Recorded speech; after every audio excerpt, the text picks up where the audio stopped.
शांताबाई ने कुछ ही दिन पहले पन्नालाल के यहाँ खाना बनाने का काम शुरू किया था। पन्नालाल की प्रेग्नेंट बीवी माधुरी उससे बहुत अच्छा बर्ताव करती, उसे चाय नाश्ता और कभी कभी खाना भी खिलाती। शांताबाई पहले चाय पी लेना, काफी ठंड है। हाँ हाँ मैडम, पी लेती हूँ। और ये मेरा एक पुराना स्वेटर है, मैंने 2 ही बार इस्तेमाल किया है, तुम चाहो तो यूज कर सकती हो। पन्नालाल अपने सोने की पेढ़ी पे सुबह जल्दी चले जाते और उसके बाद शांताबाई उनके घर खाना बनाने आ जाती। शांताबाई के हाथ में स्वाद था, उसके काम से माधुरी भी खुश थी। अब धीरे धीरे शांताबाई ने माधुरी का विश्वास जीत लिया। शांताबाई, मैं जरा मंदिर हो आती हूँ, आप घर का ध्यान रखना। जी मेम साहब, आप टेंशन मत लीजिए। माधुरी अब हर रोज 1 घंटे के लिए मंदिर जाया करती थी और घर पर शांताबाई अकेली होती थी। पन्नालाल के घर गांव के बासमती चावल की 4 बोरियां आई थी। शांताबाई के मन में लालच पैदा हो गया। यहाँ खाने वाले सिर्फ 2 लोग हैं और इतना सारा चावल है। इसमें से 2 कटोरी चावल मैं निकाल लूं तो किसी को पता भी नहीं चलेगा। शांताबाई ने बोरी से 2 कटोरी चावल निकालकर अपनी थैली में रख लिए और चावल की गोनी को फिर से सिला दिया। अरे वाह, आज घर वालों को पुलाव खिलाऊंगी। शांताबाई का लालच और हिम्मत दिन ब दिन बढ़ रही थी। कभी चावल तो कभी शक्कर, या कभी चाय पत्ती तो कभी आलू प्याज। पन्नालाल के घर से रोज कुछ न कुछ शांताबाई के घर पहुंच ही जाता। शांताबाई की तो चांदी हो गई थी। अरे वाह, अच्छी मछली लगी है तुम्हारे हाथ शांता, लेकिन ध्यान रखना नहीं तो फंस जाओगी। हाँ, तुम फिक्र मत करो, मेम साहब का पूरा विश्वास है मुझ पे। सही है, अब मुझे काम करने की कोई जरूरत नहीं। घर का सामान धीरे धीरे गायब होता रहा, लेकिन माधुरी को बिल्कुल भनक नहीं लगी। शांताबाई पर उसका विश्वास बरकरार था। और ऐसे ही एक दिन माधुरी की सास घर आ जाती है। प्रणाम माँ जी। अरे अरे बहू, झुको मत। कैसी है तुम्हारी तबीयत? वैसे ठीक है, लेकिन थकान सी रहती है। डरो मत, ऐसी हालत में कमजोरी आम बात है। अब मैं आई हूँ ना तुम्हारा ख्याल रखने। चलो एक सेल्फी लेते हैं। माधुरी सासू माँ से शांताबाई का परिचय कराती है। माँ जी, ये शांताबाई है, हमारे यहाँ रसोई और घर के छोटे मोटे काम संभालती है। मुझे बड़ा सहारा है इसका। अच्छा अच्छा, ठीक है। माधुरी की सांस बड़ी तेज थी और टेक्नो savvy भी। एक ही नजर में सामने वाले को भांप लेना उसकी खासियत थी। माधुरी जब मंदिर जाया करती थी तब सासू माँ जाप करने झूले पे बैठती, फिर हर 15 मिनट बाद रसोई में चक्कर लगाती। उनके घर में रहने से शांताबाई को अब चोरी करना मुश्किल हो रहा था। पता नहीं ये बुढ़िया कब वापस जाएगी। अब तो कुछ भी चुराने से डर लगता है। शांताबाई का शातिर दिमाग एक बात नोटिस करता है। जब सासू माँ जाप करने झूले पर बैठती है तब झूले की आवाज आती है और जाप की एक चाकरी पूरे होने में कम से कम 10 मिनट लगते हैं। अच्छा, तो इसका मतलब ये बुढ़िया 10 मिनट तक यहाँ से हिलेगी नहीं। इतना समय मेरे लिए काफी है। अगले 2-3 दिन शांताबाई चीजें चुराने में सफल होती है और अपने आप पर खुश हो जाती है। चलती हूँ माँ जी, सब्जी फ्रिज में रख दी है। ठीक है। जैसे ही शांताबाई घर से निकलती है, उसके हाथ की फूली हुई थैली देख के सास की आंखें चमक जाती है। अरे, जब ये सुबह आई थी तब तो ये थैली फोल्ड करके लाई थी, और अब इतनी भरी हुई कैसे थी? अगले दिन शांताबाई काम पे आती है।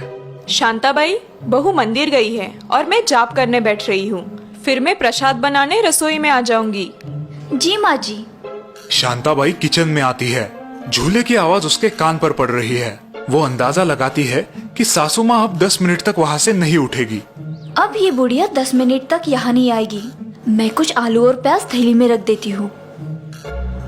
काम खत्म होने के बाद शांताबाई घर निकलती है। माँ जी, मैं चलती हूँ। हाँ हाँ, आज क्या बना रही हो घर पे?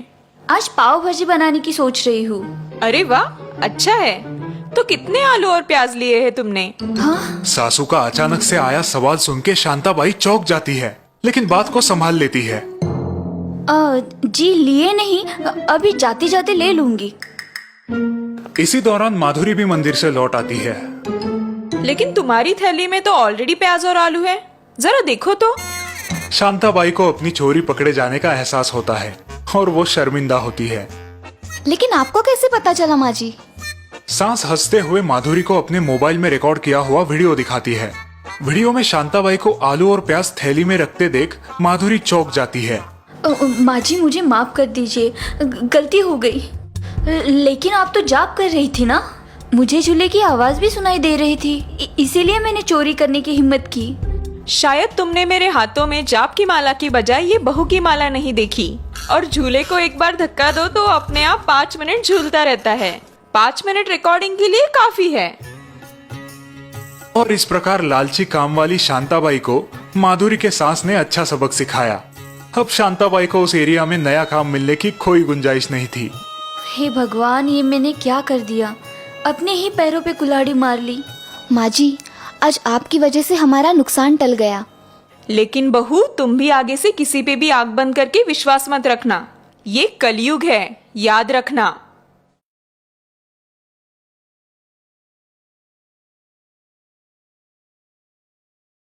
कुछ दिन पहले की बात है। अरविंद ने अभी अभी अपनी टीचर्स ट्रेनिंग पूरी की थी और शहर की स्कूल्स में जॉब के लिए अप्लाई कर रहा था। लेकिन वक्त बर्बाद ना हो इसलिए उसने घर पर ही ट्यूशंस लेना शुरू किया। अरविंद सर, बबलू दिमागी कमजोर है और उसकी मैथ्स भी बहुत कच्ची है। प्लीज उस पर जरा स्पेशल ध्यान दीजिए। जी, आप टेंशन मत लीजिए।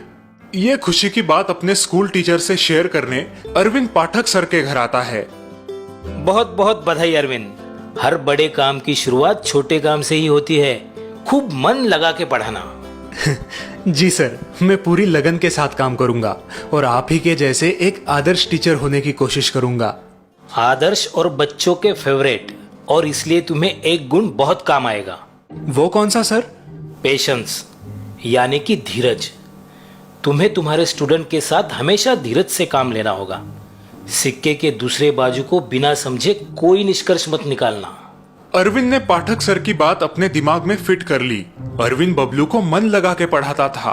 अरविंद ने एक बात नोटिस की थी कि बबलू की मैथ्स सचमुच में कमजोर थी। वो उसे सिखाने के लिए सिंपल टेक्निक्स यूज करता था। एक दिन अरविंद ने बबलू को एक सिंपल सा सवाल पूछा। बबलू, अब सवाल ध्यान से सुनना और सोच के आंसर देना। अगर मैंने तुम्हें 3 ऑरेंजेस दिए और उसमें से एक वापस ले लिया तो अब तुम्हारे पास कितने ऑरेंजेस बचे? 3 सर। नहीं, फिर से सोचो। सर 3 ऑरेंजेस ही होंगे मेरे पास। नहीं बबलू, 2 ही बचेंगे।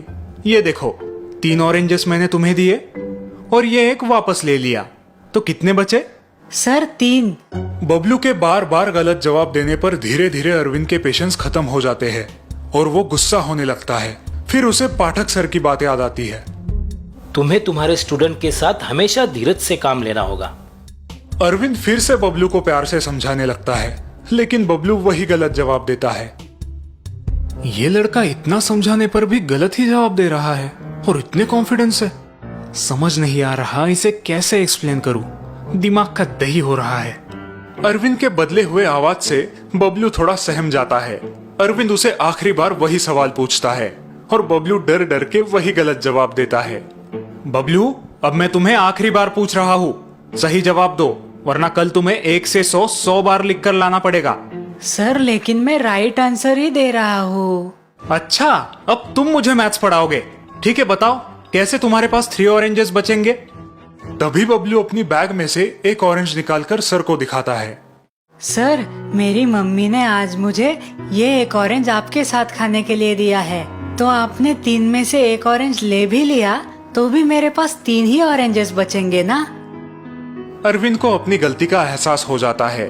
उसे पाठक सर की सीख याद आती है। Oh Bablu, I am so sorry बेटा, तुम्हारा जवाब बिल्कुल सही है। Very good. अरविंद को अपने बर्ताव का पछतावा होता है और वो आगे से कभी भी बच्चों के साथ इस तरीके से बिहेव ना करने की कसम खाता है। आज इस छोटे बच्चे ने मेरी आंखें खोल दी। सिक्के का दूसरा पहलू जाने बिना ही मैंने अपना संतुलन खो दिया। अब कभी भी ऐसी गलती नहीं करूंगा।